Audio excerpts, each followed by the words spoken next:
ব্যাংকের asset quality যখন deteriorate করে তখন তার মাল্টিপল ইম্প্যাক্ট দেখা দেয় বিভিন্ন খাতে।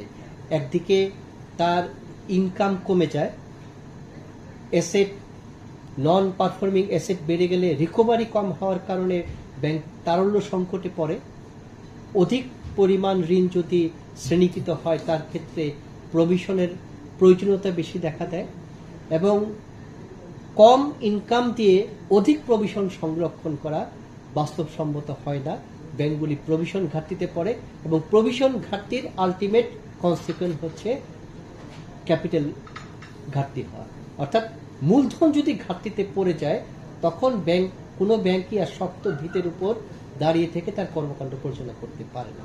তো এই ব্যাপারে রাষ্ট্রীয় মালিকানাধীন ব্যাংকগুলোকে আমরা বলি যে তোমরা তোমাদের মূলধন যে ঘাটতি, এই ঘাটতি কিভাবে পূরণ করবা এবং সামনে একটা রোডম্যাপ আমাদের কাছে দাও, যে রোডম্যাপ অনুযায়ী তোমরা ধাপে ধাপে এই খারাপ থেকে ভালো এবং শক্তিশালী পর্যায়ে উন্নীত করতে পারবা।